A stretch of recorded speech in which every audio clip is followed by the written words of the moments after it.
Hello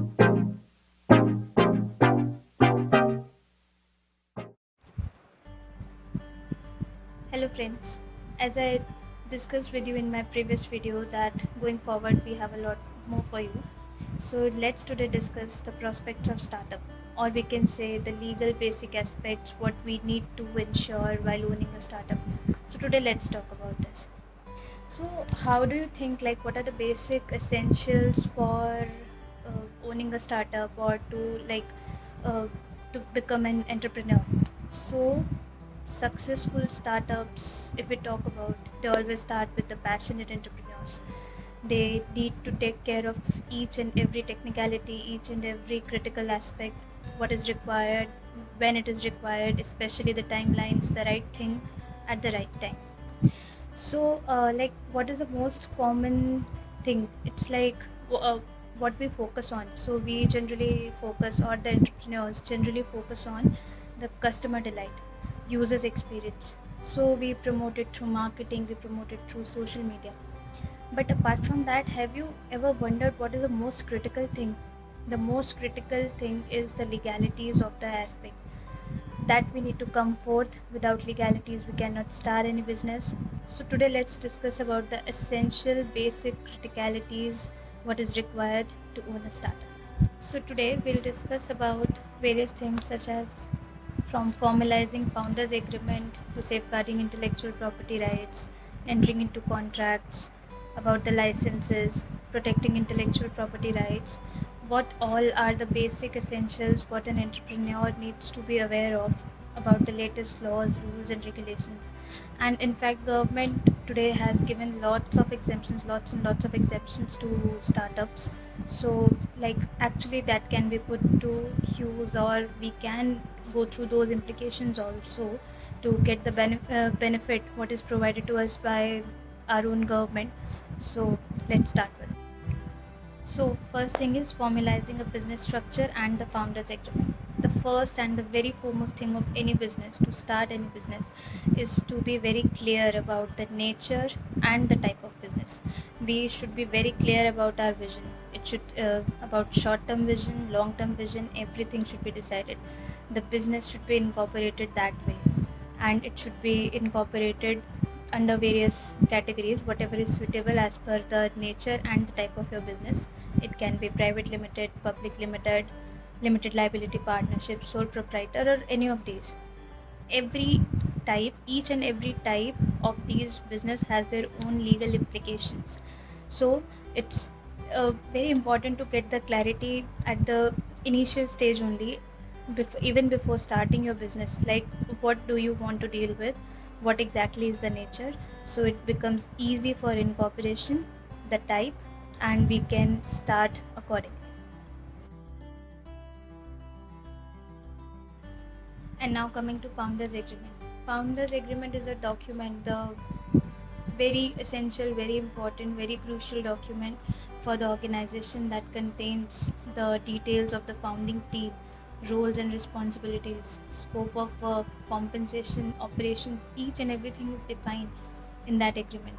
And it is done to remove, or you can say to reduce the surprises at the end when the company becomes fully functional, and so that none of the person from the founders team tomorrow comes up and say, oh, this was not agreed, okay, we agreed to this, we agreed to this. So it's better to sign the founder agreement. Now second thing is applying for business licenses. Licenses are very integral part to run any business, and depending upon the nature and size of business we have different licenses. And as per Indian laws, licenses vary from business to business, from the size of business, their applicability varies. So it's very important to know, like, what documents are required, when they needs to be submitted, to which authority they needs to be given, where they need to be verified, how we can ensure like all documents are authenticated. So all this is a huge process. So it's very important to keep in mind, like, what all licenses are required. And the first part is, if we even fail to have a single license, then that can lead to various legal implications and may occur like costly lawsuits may occur. So that's a problem. And if we see, suppose say we can take example of hotel industry, so various licenses are required, like food safety license is there, environment license is there, health standard regulations needs to be followed. And the very common license we require for each business is the shops and establishment license. That is applicable for every business. So how that works, like shops and establishment license allows us to trade anywhere, like in any premises that is used for commercial purpose. So for that we need shops and establishment license. So you can write down to us, or you can put your queries in comment section. We will surely get back to you if you have some kind of this requirement. Now coming to third point, it's understanding of taxation and accounting laws. Tax, we can say, is the part and parcel of every business. There are various broad varieties of tax: central tax, state tax, local tax, and each kind of tax has its own applicability as per law. So these needs to be taken care of very seriously, either it's a startup or it's any kind of business, either it's small scale business or large scale business. It needs to be taken care of very seriously. Indian laws are very strict about accounting, as you all know. So even in fact, recently the government of India has launched startup initiative to promote startups.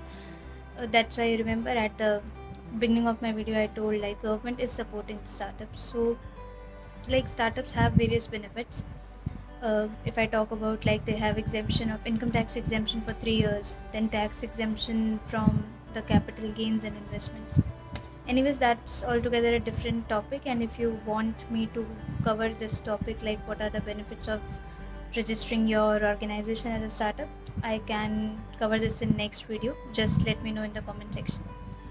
And now if we talk about accounting is the, I'll again say, it's a crucial thing, and it needs to be done. We need to have a very sound procedure and policies for that. Either it's online business, offline business, every accounting procedure, invoices of clients to be paid to clients, to get those from clients, that needs to be taken care of very seriously. So, and this has huge impact on business. And you can, apart from this thing also, you can write down to us for any queries, any issues related to taxation. We are there to help. Now, other important thing, coming to fourth point, is labor laws. Adhering to labor laws is very important for any organization, regardless of its size, whether it's big organization or small organization. it, it's when you hire people to work for you, to work for your organization's, law automatically comes into the picture. Labor laws comes automatically into the picture. It's the relationship of employee and employer. So certain things needs to be taken care of. It various benefits are given to employees, certain rights are given to employers. So these things needs to be taken care of, and it doesn't matter what the size is, but you need to comply with the labor laws. Suppose say a few of them can be PF, gratuity, sexual harassment, maternity benefit act. We need to comply with every law depending upon the type of business. So there is like list of labor laws which are applicable as per the size, structure, and the type of business. So if you want any help with this, we are there to access you. You can we are there to help you. You can get easy access to us. You have our contact details. You can write down in comment section, and we can help you with all the labor laws which are applicable to your organization.